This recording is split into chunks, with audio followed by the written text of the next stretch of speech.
di Provinsi Jawa Timur ini telah memberikan slot kepada adik-adik SMA. Walaupun sebenarnya Pemda Kota Kediri sudah memulai memvaksin anak-anak 12 tahun ke atas. Kita juga kerjasama dengan Dandim dan Pak Kapolres itu anak-anak OSIS juga sudah divaksin duluan. Nah tentu ini sangat baik sekali. Harapan saya lebih banyak lagi vaksin-vaksin yang datang sehingga kita bisa terus memvaksin yang lebih banyak lagi. Tentu ini butuh bantuan dari cabang dinas provinsi, jangan hanya seremonial satu sekolahan aja, tapi semua sekolahan harus kita vaksin gitu. Karena kita memiliki sumber daya manusianya, artinya kita memiliki vaksinator yang cukup untuk memvaksin itu. Semakin cepat vaksin ini disuntikkan, maka juga akan semakin baik lagi ketahanan komunitas kita. Jadi seperti itu. Untuk selanjutnya, untuk vaksinasi ini akan berhenti di SMA 1 atau dikembangkan ke sekolah lainnya, Pak?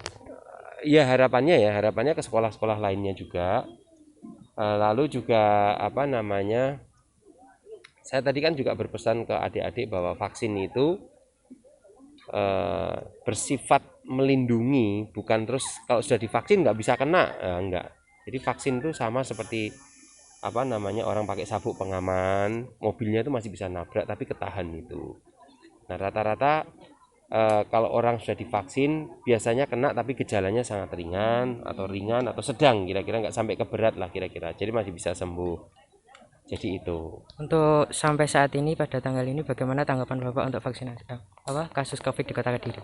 Kasus COVID di Kota Kediri naik turun, tapi sekarang sudah mulai bisa terkendali. Biasanya kita 2, 5, 0, 0 case gitu, tapi sekarang rata-rata 50-an something gitu ya.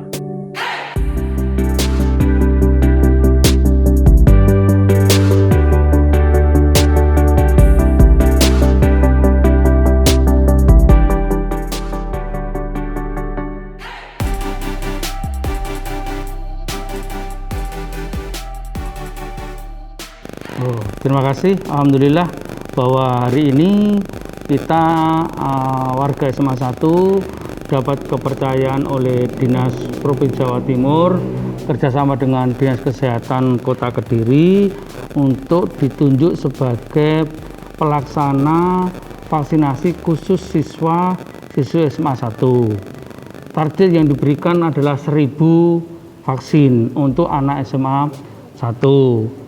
Tetapi anak-anak SMA 1 itu ternyata sebagian sudah mengikuti vaksinasi yang diselenggarakan oleh pemerintahan Kota Kediri yang berada di bantaran Sungai Brantas, ada di Sekartaji, ada di DKT, sehingga target 1000 vaksin siswa SMA 1 tidak terpenuhi. Akhirnya untuk memenuhi target itu kekurangannya karena data yang ada di SMA 1 anak yang belum vaksin itu pada tanggal 27 itu 950 anak.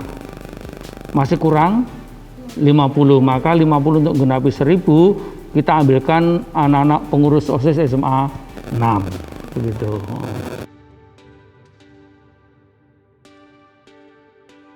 Ya, anak-anak yang sudah divaksin di SMA 1 maka tahap kedua tetap di SMA 1. Tetapi anak yang tidak divaksin hari ini di SMA 1 maka kita akan usulkan untuk divaksin. Mungkin kita akan titipkan kepada sekolah-sekolah lain yang menyelenggarakan vaksinasi.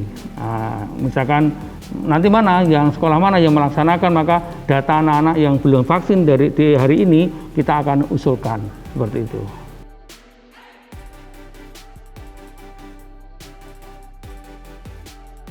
Secara otomatis dengan dia melaksanakan vaksin hari ini maka satu kriteria untuk tatap muka sudah terpenuhi, karena salah satu syarat untuk mengadakan tatap muka siswanya, gurunya dan siswanya dan warga sekolah yang terlibat di dalam proses itu sudah semuanya divaksin, vaksin pertama maupun vaksin kedua. Apalagi sekarang pemerintah membuat aturan kemana-mana harus membawa kartu vaksin. Nah itu maka kartu vaksin itu sekarang sudah merupakan hukum wajib dimiliki oleh seluruh warga negara, terutama siswa SMA 1 gitu.